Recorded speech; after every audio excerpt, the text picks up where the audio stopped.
देहरादून समेत उत्तराखंड में डेंगू का कहर बढ़ता जा रहा है। बीती रात वीर नेहरू कॉलोनी थाने की बाईपास चौकी में तैनात एक आरक्षी की डेंगू से मौत हो गई। गढ़वाल मंडल के सबसे बड़े अस्पताल में स्वास्थ्य सुविधाओं का हाल बदहाल है।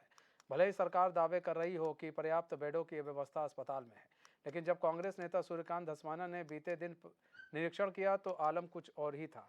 मरीज परेशान दिखे। इस पर बीजेपी का कहना है, अगर सच में ऐसा है तो ये काफ़ी गंभीर विषय है। उत्तराखंड में डेंगू का कहर। कनिष्क अस्पताल में पुलिसकर्मी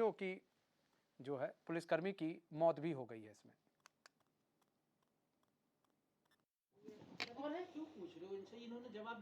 देखिए, अगर इस प्रकार की कोई वहाँ पे मामला आया है तो बहुत गंभीर विषय है और स्वास्थ्य जो विभाग है उसको निर्देशित भी किया गया है कि किसी भी प्रकार से इस तरीके की अव्यवस्था नहीं होनी चाहिए और कहीं पे अगर ऐसा मामला है तो तुरंत जांच की जाए, जो इसके लिए जिम्मेदार हैं उन पर कार्रवाई की जाए। और इस प्रकार के अगर कोई भी हो, मैं तो धस्माना जी को, अगर उन्होंने ये मामला इस तरीके से उठाया है तो बहुत अच्छी बात है, लेकिन किस वजह से ये चीज़ हुई, क्यों हुई, ये सब चीज़ें भी जाननी ज़रूरी है। क्यों लेट लतीफ़ी हुई, उस पर ये जांच का विषय है। और हमारी कोशिश ये है कि डेंगू, जिस प्रकार से डेंगू का जो विस्तार है वो हो रहा है, फैल रहा है, उसको हम ज़्यादा से ज़्यादा पब्लिकली भी अवेयरनेस कर रहे हैं कि हम लोग जो हैं इस सावधानियां बरतें। और हॉस्पिटल्स में भी लगातार सारी व्यवस्थाएं कर दी गई हैं, क्योंकि लगातार इसका प्रकोप जो है वो फैल रहा है। तो हम सभी को सजग होने की ज़रूरत है, किसी के साथ भी गलत ना हो, कहीं पे भी कोई भी हानि ना हो। ये हमारे प्रयास हैं कि उस पर ज़्यादा से ज़्यादा अच्छी व्यवस्थाएं देने का कार्य हो। दीपिका भंडारी हमारे साथ, हमारे संवाददाता जुड़ चुकी है पूरी जानकारी के साथ। दीपिका, डेंगू से एक पुलिसकर्मी की मौत हो जा रही है। डेंगू को लेकर तमाम दावे किए जा रहे हैं सरकार की तरफ से, हमने तैयारी कर ली है, तमाम तरह की बातें की जा रही है, फिर मौत क्यों हो रही है अगर सब तैयारी हो रही है तो? जी बिल्कुल, देखिए मनीष, लगातार जो दूर अस्पताल समेत जितने सरकारी अस्पताल हैं वहाँ पर डेंगू के मरीज प्रतिदिन काफ़ी संख्या में जो है भर्ती हो रहे हैं। आलम ये है कि वहाँ पे बेड ही नहीं मिल पा रहे हैं। जबकि स्वास्थ्य मंत्री और तमाम जो मंत्री नेता है वो ये दावे कर रहे थे कि डेंगू को लेकर सरकार है वो अलर्ट है और पर्याप्त जो बेड है उनकी व्यवस्था कर दी गई है। लेकिन सच्चाई ये है कि लोगों को इलाज के लिए अब प्राइवेट अस्पतालों में जाना पड़ रहा है। जैसे कि अभी मैंने आपको बताया कि बीते दिन जो है एक कांस्टेबल जो कि नेहरू कॉलोनी थाने के बाईपास चौकी में तैनात था, उसकी डेंगू से मौत हो जाती है। सरकारी अस्पतालों में हालात ये है कि ना तो वहाँ पर सही से उपचार मिल पाता है, ना वहाँ बेड मिलते हैं। तो ऐसे में अब जो तमाम जितने भी सरकारी कर्मचारी हैं, चाहे वो आम जनता हो, वो प्राइवेट अस्पतालों में जो है इलाज कराने जा रही है। वो सिपाही जो है कनिष्क अस्पताल में भर्ती था, 3-4 दिन से वो बीमार था, डेंगू था उसको। उसकी बीती रात जो है मौत हो गई। और वहीं अगर बात करें सरकारी अस्पतालों की, तो सूर्यकांत धस्माना जो कि पूर्व उपाध्यक्ष रहे हैं कांग्रेस के, उन्होंने खुद जाके जो है दूर अस्पताल का निरीक्षण किया था, लोगों से बातचीत की। तो वहाँ साफ देखा गया कि जो लोग हैं वो रो रहे थे, बिलख रहे थे और ये कह रहे थे कि जो दूर अस्पताल का जो हाल है वो बेहाल है। उन्हें बेड तक नहीं मिला, किसी को स्ट्रेचर नहीं मिला। तो इन तमाम चीजों को लेकर की जो है कांग्रेस के वरिष्ठ नेता सूर्यकांत धस्माना ने निरीक्षण किया था। इस पर कहीं ना कहीं भाजपा की जो प्रवक्ता है उन्होंने भी ये कहा है कि अगर सच में ऐसे हालात हैं और सच में ऐसी कोई शिकायत है तो वो गंभीरता से उसको लेना चाहिए और जो संबंधित विभाग के अधिकारी हैं, कर्मचारी, उन पे कार्रवाई भी होनी चाहिए। ठीक है दीपिका, बहुत बहुत धन्यवाद हमारे साथ जुड़ने के लिए, तमाम जानकारी देने के लिए। नवीन ठाकुर जुड़ चुके हैं हमारे साथ, बीजेपी के प्रवक्ता। नवीन ठाकुर जी, स्वागत है चैन में आपका।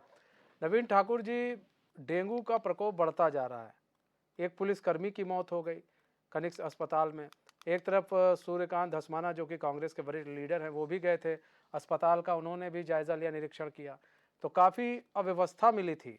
तो सर, तमाम दावे जो किए जा रहे हैं कहीं ना कहीं धरातल पर वो दिख नहीं रहे हैं। बिल्कुल दावे नहीं किए जा रहे हैं, धरातल पे बहुत सारी सुविधाएं सुधारी गई और इतना काम स्वास्थ्य के क्षेत्र में हुआ। आज 270 पैथोलॉजी लैब जांचें जो है निःशुल्क सरकारी अस्पतालों में उपलब्ध हैं। जो सुविधाएं कांग्रेस के शासनकाल में केवल जो है मंडल स्तर तक होती थी, गढ़वाल मंडल या कुमाऊं मंडल तक, आज वो जिला स्तर तक जो है उतर आई है और उनको हम प्राथमिक स्वास्थ्य केंद्र तक जो है ब्लॉक स्तर तक उतारने का प्रयास कर रहे हैं। जो कांग्रेस के शासनकाल में केवल 1000 डॉक्टर होते थे 17 तक, आज वो 3000 डॉक्टर हैं और सुपर स्पेशलिटी डॉक्टरों को छोड़कर पहाड़ तक में कहीं डॉक्टरों की कमी नहीं। हाँ, इस मौसम है, इस प्रकार का मौसम है, इसमें इक्का दुक्का केस हो जाते हैं। उसके बावजूद जो है हम लगातार स्वास्थ्य सेवाओं को लेकर, माननीय स्वास्थ्य मंत्री धन सिंह जी, आपने देखा होगा कि अस्पतालों में पहली बार अगर कोई मंत्री रुका है इन सब व्यवस्थाओं का जायजा लेने के लिए, तो धन सिंह जी रावत जी रुके हैं। और ऐसा कोई क्षेत्र नहीं है जहाँ पर जो है हमने काम न किया हो, और आगे भी जो जो गुंजाइश है, जहाँ जहाँ कमियां हैं, उनको लगातार जो है हमारी सरकार दूर कर रही है। और आने वाले समय में प्रदेश में सुपर स्पेशलिटी डॉक्टरों की भी कमी नहीं रही। लेकिन नवीन भाई, एक चीज़ और भी तो देखिए ना कि आप तमाम तरह की बात कर रहे हैं, लेकिन जब सूर्यकांत धस्माना जाते हैं, कई लोग रोकते बिलकते बताते हैं कि उनको सुविधाएं नहीं मिल रही हैं। वो तो झूठ नहीं बोल रहे होंगे, हो सकता है नेताजी झूठ बोल जाएं, लेकिन वो लोग तो झूठ नहीं बोल रहे होंगे। मैं बिल्कुल नहीं बोल रहा हूँ सूर्यकांत धस्माना जैसे वरिष्ठ नेता झूठ बोलेंगे। मैं इस बात पे बिल्कुल यकीन नहीं रखता, बिल्कुल झूठ नहीं बोल रहे होंगे। लेकिन मैंने कहा कि जो कहीं कमियां रह गई उनको हम दुरुस्त कर रहे हैं। देखिए, मैंने एक उदाहरण दिया कि कांग्रेस के शासनकाल में केवल 1000 डॉक्टर थे, आज 3000 से ऊपर डॉक्टर हैं। और पहाड़ के दुरुस्त अस्पतालों में भी स्पेशलिस्ट डॉक्टरों को छोड़कर सभी डॉक्टर जो है पूर्ण रूप से उपलब्ध हैं। और अभी हमने जो है एक योजना चलाई है कि डॉक्टर जो है, जो उनकी डिमांड ऑन जो है पे हमने डॉक्टर्स को रख रहे हैं कि जो उनकी डिमांड होगी सुपर स्पेशलिस्ट डॉक्टर की, उस डिमांड पे जो हम डॉक्टर्स को सैलरी देंगे। और अपने पहाड़ों में, सुदूर पहाड़ों में जो है, चाहे श्रीनगर हो, चाहे जो है ऊपर अल्मोड़ा हो, चाहे बागेश्वर हो, चाहे चमोली हो, ऐसी जगह भी जो है सुपर स्पेशलिस्ट डॉक्टर को हम तैनात करने जा रहे हैं। तो मैंने कहा कि बहुत बड़े स्तर पर जो है काम हुआ है, और जहाँ कहीं कमी रहेंगी उसको भी करेंगे। ये एक उदाहरण मैंने डॉक्टर्स का दिया, ऐसे मैंने पैथोलॉजी लैब का दिया। मैंने ये भी बताया कि पहले केवल बड़े मंडल स्तर पर ही होती थी सुविधाएं, आज हमने प्रत्येक जिला मुख्यालय पर ये सुविधाएं उपलब्ध कराई हैं और इसको नीचे तक उतार रहे हैं। हम जो है, जो हमारे ब्लॉक स्तर तक के अस्पताल हैं, उन तक जो है ये सुविधाएं उतारने का प्रयास कर रहे हैं। और आने वाले समय में जो कहीं कमियां भी रह गई हैं, अभी आप देखिए देहरादून में जो है कितने बेड बढ़ा दिए हैं, ICU के भी बेड बढ़ाए गए हैं, MRI की नई मशीन लगा दी गई है।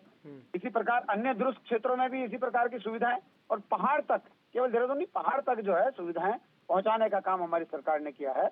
और जो भी कमियां रह गई होंगी उनको भी आने वाले 1-2 साल में दूर कर लिया जाएगा। ठीक है नवीन जी, बहुत बहुत धन्यवाद हमारे साथ जुड़ने के लिए और अपना बहुमूल्य समय देने के लिए।